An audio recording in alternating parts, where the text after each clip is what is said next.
How's it going, everyone? Welcome back to Keyboard Gaming. While new co-op games come out all the time, it's rare that they allow more than two people to play at the same time. It used to be the case that most games had a split-screen mode built in, but with the rise of online multiplayer, couch co-op games have slowly started to die out.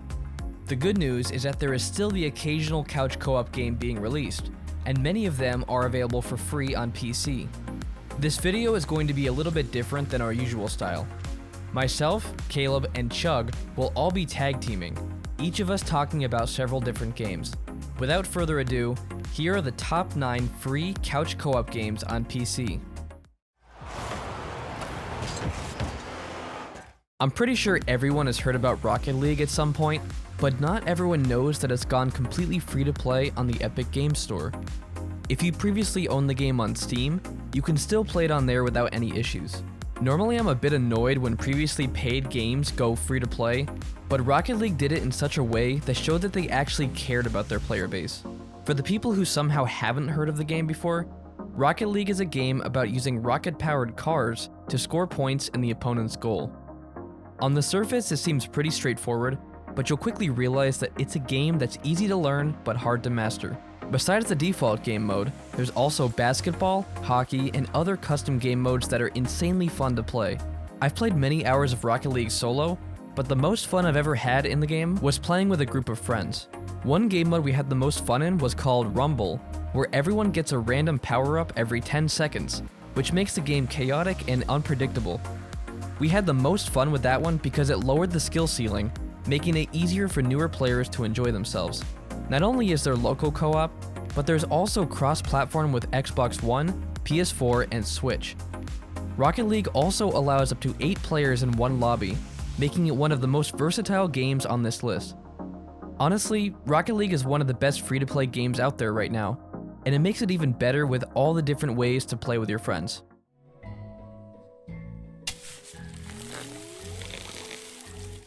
Keepers of the Trees is a casual 3D platformer built for 2 people. Co-op is so integrated, in fact, that you can't finish the game without another person. It's a really cute little game that gives me minor Little Big Planet vibes with its platforming style and camera angles. I think it's a great little game, but before you get it, there are some negatives you need to know about it. Sometimes the camera angles are decent, but other times they're just outright horrendous. While we were playing, one of us fell and the camera completely glitched out, but it was more humorous than annoying. The game is also extremely short, and most players will beat it in less than an hour. Besides those downsides though, there's a lot of things I really like about it. For starters, the soundtrack is really relaxing and fun. It gives the game a very laid-back feel to it, and the relatively easy puzzles make for a great experience. It's a game that lets you sit down with a friend and have a fun and relaxing time. Granted, you don't find a way to glitch the game out too badly. Keepers of the Trees definitely has an indie and low-budget vibe to it, but don't let that keep you from enjoying it.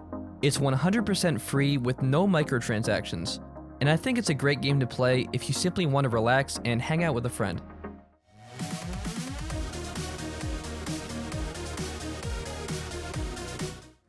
During the process of trying out games for this list, Aplowcalypse was one we added, not expecting it to make the final cut. But after trying it out for a bit, we were pleasantly surprised by how fun the gameplay is. The main idea of Aplowcalypse is that you and up to 4 players must fight off aliens using just snowplows. In theory, this is a pretty far-fetched concept, but I think the game pulled it off pretty well. The game starts off in a rather odd way, with you and your friends just driving around an empty parking lot with no clear objective. All of a sudden, the entire Earth is eaten by a giant alien worm. Inside the worm, you need to use your snowplow to defeat waves of aliens and bullet hell projectiles to save the Earth. Now, I'm not completely sure if the soundtrack is original or not, but the music of this game is actually pretty great. It really gets you hyped up for all the chaos going on around you. To make things even more chaotic, you can deal friendly fire damage to other players, which gives you even more things to watch out for. The game has a story mode and an endless mode, and allows players to work either with each other or against each other. For a free, lesser-known game, Aplowcalypse is a surprisingly fun title.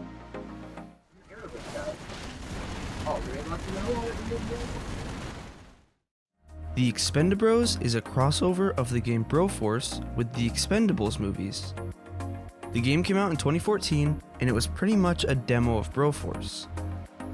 If you know what Broforce is, then you know exactly what we are talking about when we say that this game is chaotic. It is one of those games that you just play for the sake of chaos, and that's why so many people enjoy it. It can be played with up to 4 players at once, online and locally, and it is a very action-packed game.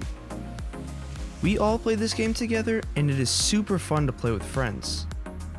It is a side-scrolling game where you become super buff soldiers and just run around and destroy pretty much everything in your path. You can get grenade launchers and all sorts of weapons to complete your mission, and it is definitely worth trying if you like pixel side-scrolling games.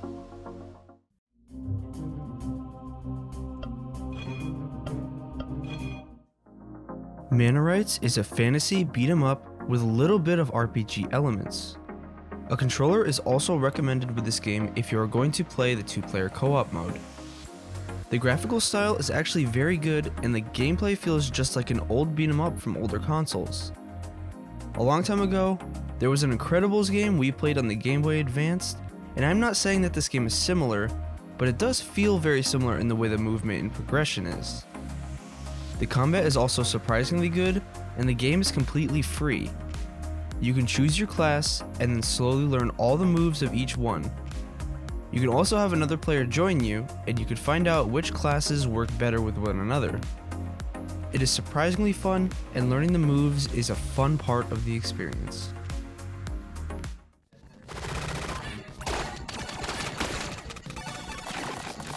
Relic Hunters 0 Remix is a remaster of the original Relic Hunters 0 game.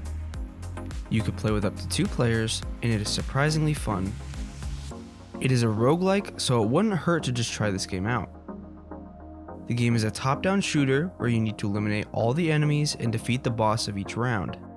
As you play, you get money to open up chests and find new and better weapons to use. Obviously, the longer you survive, the harder the enemies are going to get. There is not much replayability to it because of how short it is, but it is free and fun to play for a bit with a friend. We would highly recommend using controllers for this game because it feels much better to play. It makes it easier for 2 people to play at the same time. People can compare this game to Enter the Gungeon, and if you know what that game is, you know just how fun it can be.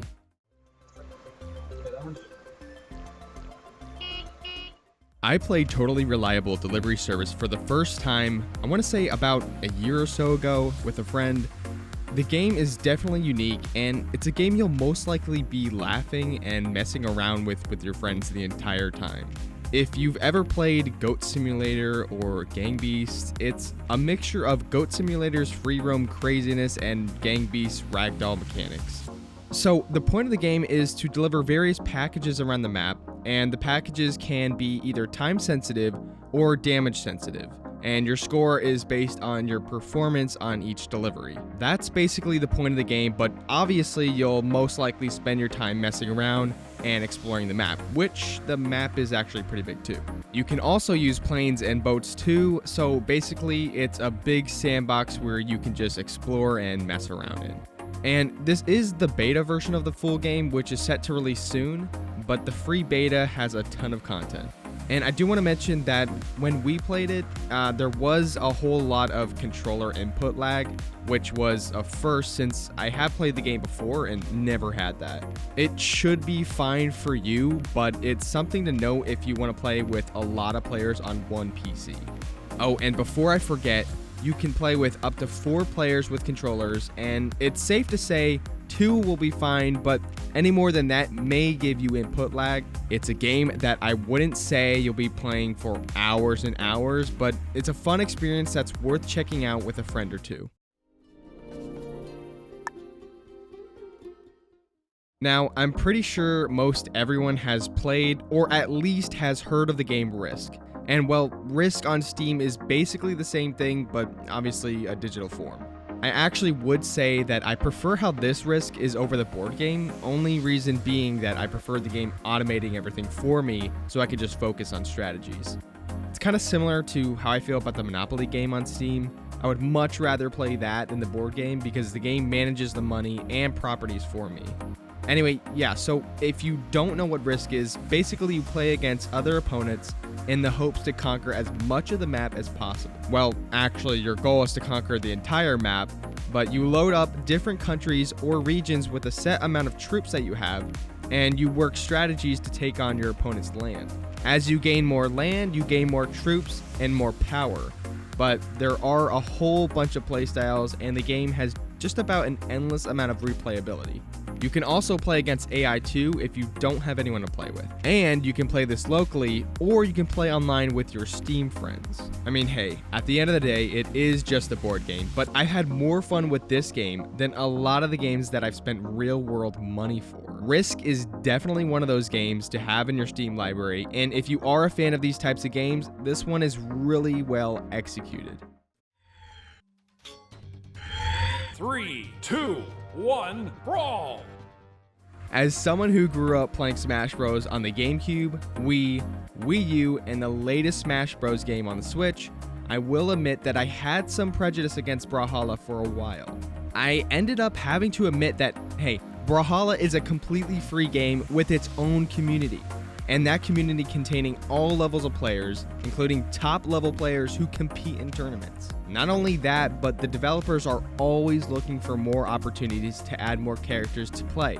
And not just any characters, but crossover characters from other franchises.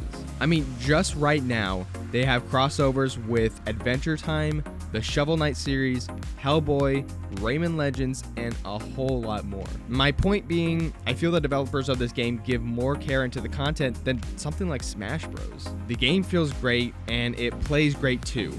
There are all kinds of different weapon types and ways to play, including a very large learning curve, depending on how good you want to be. Obviously, the reason for this game being on this list is that you can play locally with your friends or family. The game allows for up to 4 players on one PC. You can use a combination of your keyboard for multiple players and or some additional controllers. Honestly, the game is constantly getting updated and pumped with content.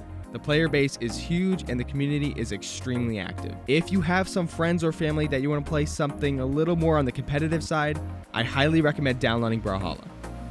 Alright, well, that's going to be it for this video, and if you've realized, this is a bit of a different format than usual, so if you liked how this video was, being narrated by all 3 of us, let us know down in the comments. Also, if you haven't already, be sure to check out our gaming podcast, Cast.